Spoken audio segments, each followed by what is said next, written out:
యెహెజ్కేలు గ్రంథం 25వ అధ్యాయం. మరియు యెహోవా వాక్కు నాకు ప్రత్యక్షమై ఇలాగు సెలవిచ్చెను. నరపుత్రుడా, అమ్మోనీయుల తట్టు ముఖము త్రిప్పుకొని వారిని గూర్చి ఈ మాట ప్రవచింపుము. అమ్మోనీయులారా, ప్రభువైన యెహోవా మాట ఆలకించుడి.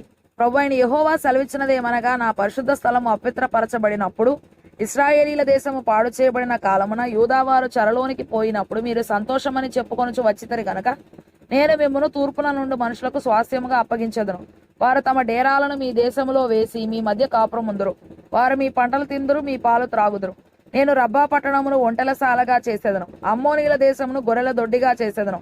అప్పుడు నేను యెహోవానై ఉన్నానని మీరు తెలుసుకొందురు. మరియు ప్రభువైన యెహోవా సెలవిచ్చినదేమనగా, మీరు చేతులు చరుచుకొని కాళ్లతో నేల తన్ని ఇశ్రాయేలీల శ్రమను చూచి మీ మనసులోని తిరస్కారము కొలది ఉల్లసించితిరి గనుక నేను యెహోవానై ఉన్నానని మీరు తెలుసుకొనున్నట్లు నేను మీకు విరోధినై మిమ్మల్ని జనములకు దోపుడు సొమ్ముగా అప్పగింతును.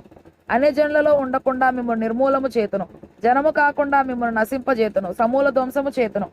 మరియు ప్రభువైన యెహోవా ఈ మాట సెలవిచ్చుచున్నాడు, ఇతర జనములన్నిటికీ యూదావారికిని భేదమేమి అని మోయాబీయులను శేయీరు పట్టణపు వారును అందరు గనుక తూర్పుననున్న వారిని రప్పించి దేశమునకు భూషణముగానున్న పొలిమేర పురములకు బేతియేషీమోతును, బయల్మెయోనును, కిరియతాయిమును, మోయాబీల సరిహద్దులోగానున్న పట్టణములన్నిటినీ అమ్మోనీయులను అందరినీ వారికి స్వాస్థ్యముగా అప్పగింతును. జనములలో అమ్మోనీయులు ఇకను జ్ఞాపకమునకు రారు. నేను యెహోవానై ఉన్నానని మోయాబీయులు తెలుసుకొనున్నట్లు నేను ఇలాగున వారికి శిక్ష విధింతును. మరియు ప్రభువైన యెహోవా ఈ మాట సెలవిచ్చున్నాడు, ఎదోమీయులు యూదా వారి మీద పగ తీర్చుకొనుచున్నారు.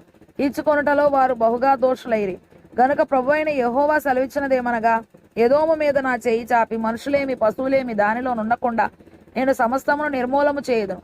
తేమాను పట్టణం మొదలుకొని నేను దాన్ని పాడు చేయుదును. దదాను వరకు జనులందరూ ఖడ్గము చేత కూలుదురు. నా జనులైన ఇశ్రాయేలీల చేత ఎదోము వారి మీద నా పగ తీర్చుకొందును.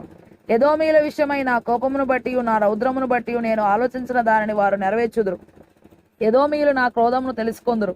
ఇదే యెహోవా వాక్కు. మరియు ప్రభువుకు యెహోవా ఈ మాట సెలవిచ్చుచున్నాడు, ఫిలిష్తీయులు పగ తీర్చుకొనుచు నాశము చేయుచు మానని క్రోధము గలవారై తిరస్కారము చేయుచు పగ తీర్చుకొనుచున్నారు గనక ప్రభువైన యెహోవా సెలవిచ్చినదేమనగా, ఫిలిష్తీయుల మీద నేను చెయ్యి చాపి కెరేతీయులను నిర్మూలము చేసేదను. సముద్ర తీరమున నివసించు శేషమును నశింపజేసేదను. క్రోధముతో వారిని శిక్షించి వారి మీద నా పగ పూర్తిగా తీర్చుకొందును. నేను వారి మీద నా పగ తీర్చుకొనగా నేను యెహోవానై ఉన్నానని వారు తెలుసుకొందురు.